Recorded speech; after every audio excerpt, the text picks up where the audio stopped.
Hello and welcome to my YouTube video. I am Nisha. आज हम discuss करेंगे कमला दास की एक पोएम जिसका नाम है माय ग्रैंडमदर्स हाउस। यह कमला दास की फेमस पोएम्स में से एक है। इस पोएम को कमला दास ने अपने कलेक्शन समर इन कलकत्ता में पब्लिश करवाया था और ये एक ऑटोबायोग्राफिकल पोएम है। तो इस पोएम की शुरुआती लाइंस हैं, there is a house now far away where once I received love. मेरी ग्रैंडमदर का एक घर है यहाँ से बहुत दूर जहाँ मुझे कभी प्यार मिलता था। दैट वुमेन डाइड, यानी मेरी ग्रैंडमदर अब गुजर चुकी है। The house withdraw into silence, मतलब उनकी ग्रैंडमदर के गुजर जाने के बाद पूरी तरह से उस घर में शांति छा गई है, क्योंकि उस घर में रहने वाली जो उनकी ग्रैंडमदर थी वही उस घर की सोल थी, जो अब गुजर चुकी हैं। स्नेक्स मूव्ड अमंग बुक्स, उस घर में जो लाइब्रेरी थी उसमें जो बुक्स थी, अब उन बुक्स के बीच में अब सांप घूमते हैं। I was then too young to read, मैं उस समय बहुत छोटी थी और उन किताबों को नहीं पढ़ सकती थी। And my blood turn cold like the moon, और उन सांपों को देखकर मेरा खून चांद की तरह ठंडा हो गया। मतलब वो घर अब इतना हॉरिबल दिखने लगा था।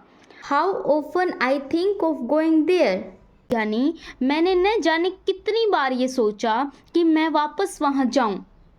Peer through blind eyes of windows, यहाँ पर कमला दास जी कहती हैं कि जब मैं हेल्पलेस फील करती थी तब मैं सोचती थी कि मैं वहाँ जाऊँ और उन धूल भरी खिड़कियों में से अंदर की तरफ झांकूं, जो धूल की वजह से ऐसी प्रतीत होती हैं मानो वो अंधी हो चुकी हैं। मतलब उनके ऊपर इतनी धूल जम गई है कि उनके आर पार कुछ दिखाई नहीं दे रहा, मानो वो ब्लाइंड अंधी हो चुकी हैं। और just listen to the frozen air, और उस घर में जो हवा है उस घर के बंद होने के कारण वहीं पर रुक गई है, तो उस हवा को मैं अब वहाँ जाकर सुनूं।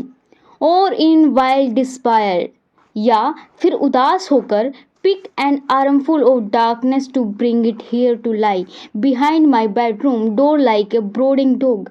मतलब वहाँ से मैं थोड़ी डार्कनेस ले आऊँगी अपनी बाहों में और उस अंधेरे को मैं अपने कमरे के दरवाजे के पीछे रख दूँगी, जैसे वो कोई पालतू कुत्ता हो।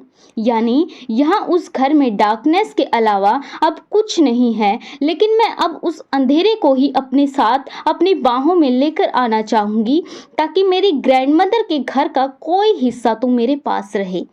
You can not believe darling, यानी तुम विश्वास नहीं करोगे। कैन यू, क्या तुम करोगे?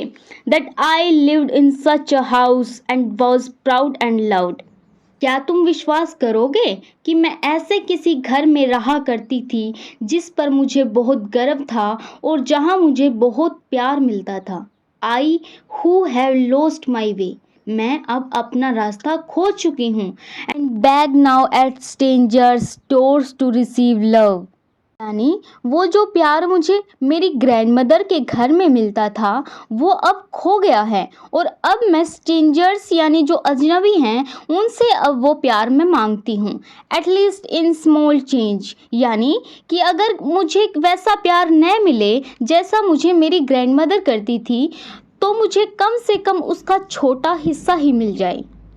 अब यहाँ पर पोएम ख़त्म होती है। पोइट इसमें अपने बचपन को रिकलेक्ट करती है, याद करती है कि किस तरह पहले वह अपनी ग्रैंडमदर के हाउस में खुश रहा करती थी और किस तरह वह खुशी उसके मर जाने के बाद उससे छीन ली गई, उससे छीन गई। आई होप आपको ये पोएम समझ आई होगी। Thank you.